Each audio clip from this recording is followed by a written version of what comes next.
Angela, wali okabyeko? Ki ekyakaabye? Of course, Papa wange we afa. Nanga nakaba nnyo mwana. Even up to now, mchakaaba. Chiluma nnyo when you think of a man who did it all for you, me and my brothers. He was such a great man, Angella Katatumba. So even up to now, mutima gwange tenna terera. Ate omusajja gwe wasookerako wategeera nti muyaaye oli omuzungu. The one I married, he was African American. Tewakaaba? Nakaabira ddala bannange. Nakaabira ddala on the floor. Negenda wansi nekwata. What is uncles are called what in Uganda? The uncle. Mukongovule. Nekwata mukongovule. Ngamba msejo ondeka wano bannange. I don't know anyone in America. I'm here because of you.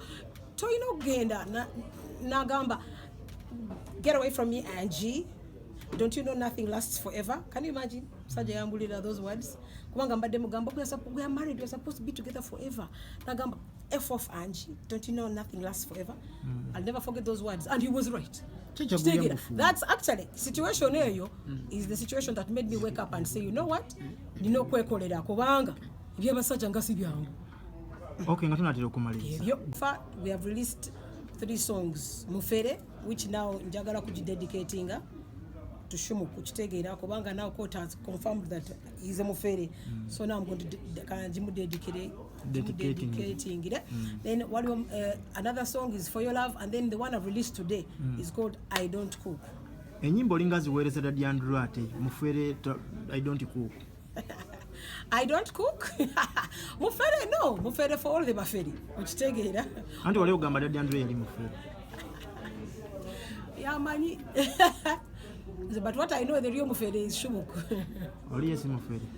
Oli amanyi byakola but byagaana so. Kulaba oli musanyufu. Ndi musanyufu nnyo munnange. Yes. Stress ebadde nyingi.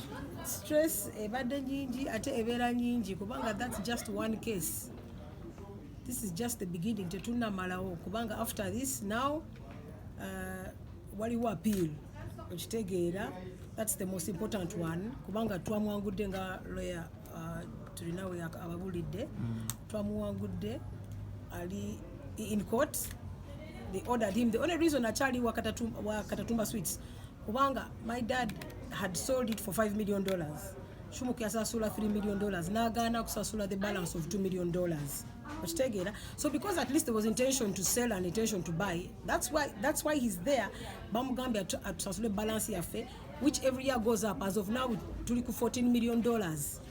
That's why he's still there, because he's supposed to pay us. So instead of paying us, abaddemu bino bya kisiru, opening cases, forgeries, opening cases the whole year. Actually, that's the last 5 years.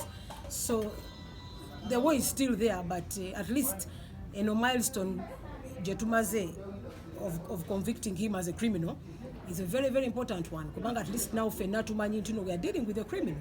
Okay. Utuvaye eyo. Musically wabadde kuchena kuzina.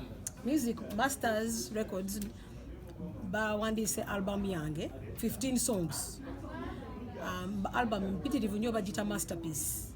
But so far we have released 3 songs. Mufere, which now njagala kugidedicatinga to Shumu kuchitegeera kubanga now court has confirmed that he's a Mufere. So now I'm going to dedicating it. Then another song is For Your Love, and then the one I've released today is called I Don't Cook. Enyimbo linga ziweereza dadi Andrew ate Mufere I Don't Cook.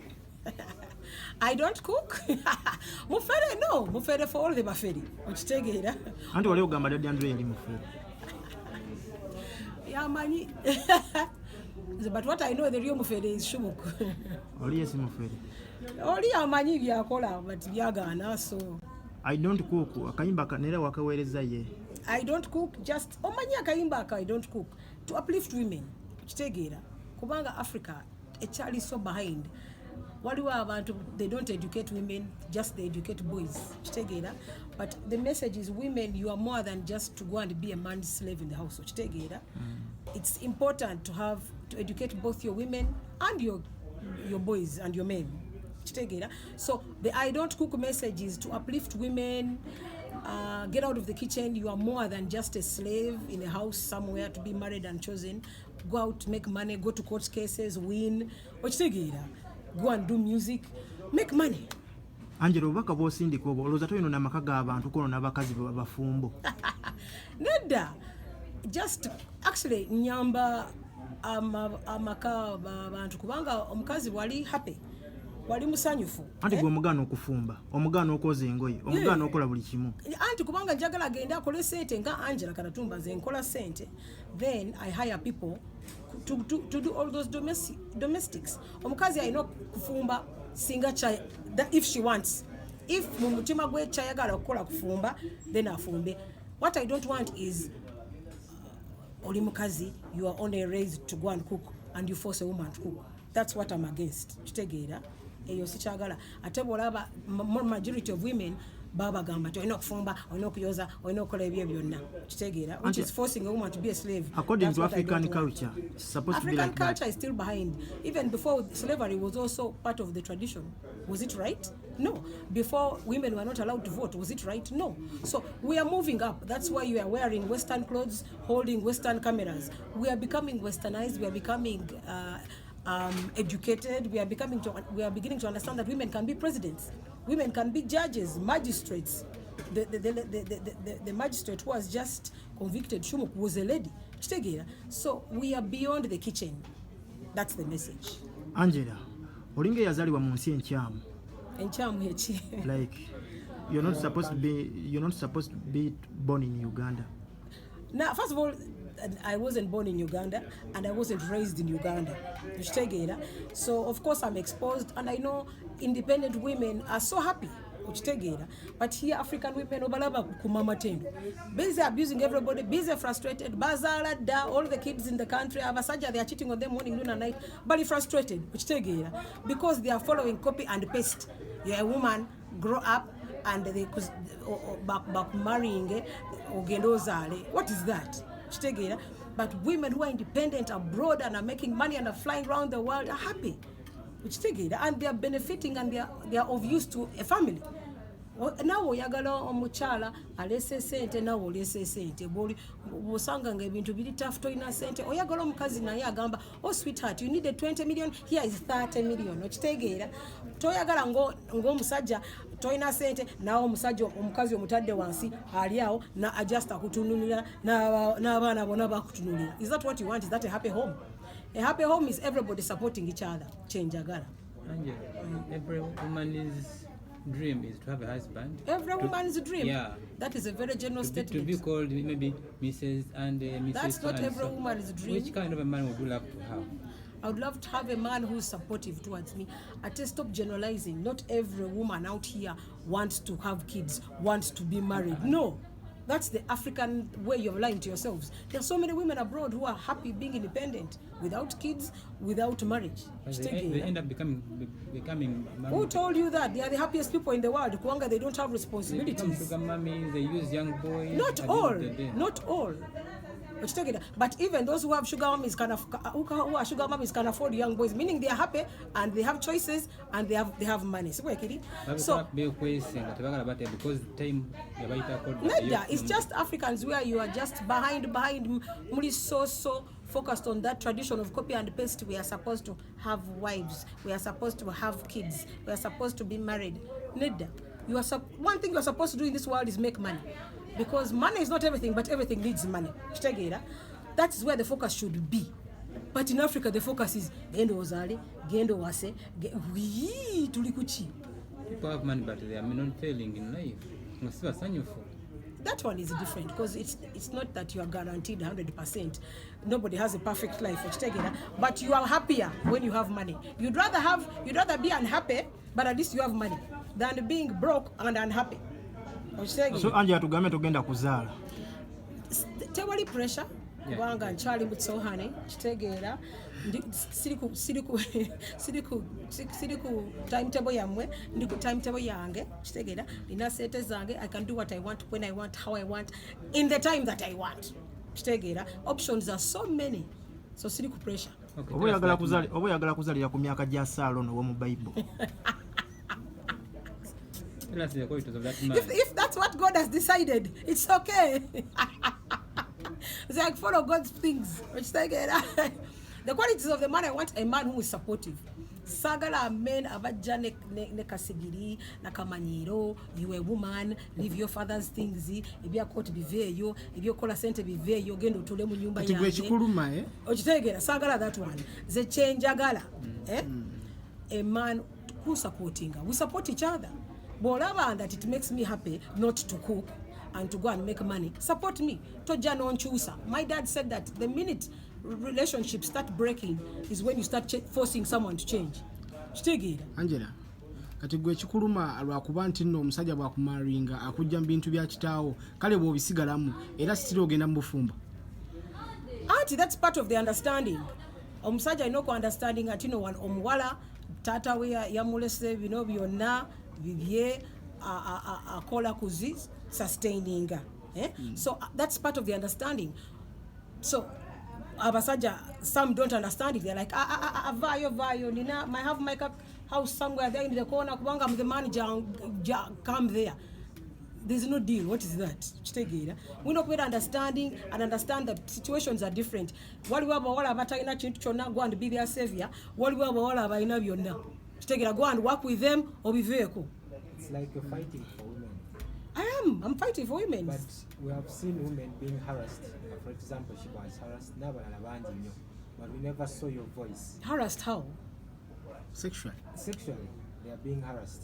My voice for what? She spoke very well for herself. And I liked that about her. She went and she confidently talked. The problem is she didn't say who. If it was me, I would have said A, B, C, D, E, F, G, A, H, I. Because if you're going to talk. Don't talk and go halfway. That's where Shikuleme started the whole story. If you're going to get the guts to come on social media and say it all, don't now cause confusion. And now some people started pointing at different people, which was not fair. So women, if you're going to stand and do something, do it or don't do it at all. Angela, wali okabyeko? Ekyakabi. Of course, Papa wange we are far. Nanga nakaba mwana. Even up to now, mchakaba.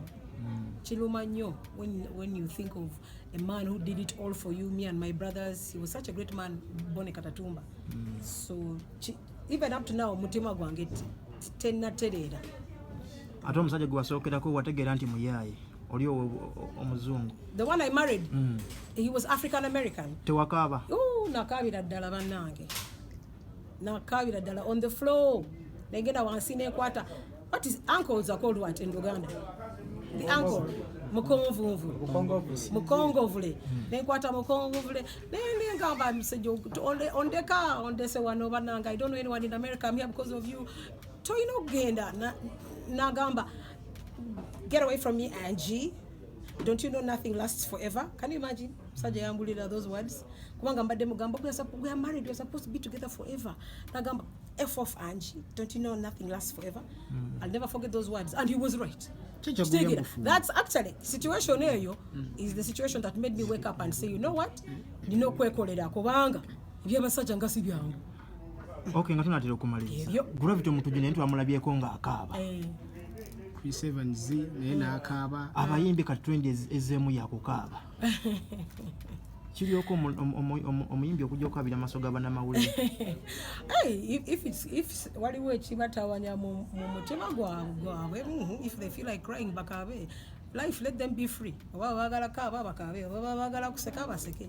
Ate ofaaki. Gravity yavaayo n'akola lisiti ey'aba top 7 abayimbi be. N'agamba nti kyaddembe buli omu okukola eyiye. Gwe eyiye eri etya? Akusinziira ku music wa Uganda, what are your top 7? And what's your number? My top 10 would be Angella Katatumba.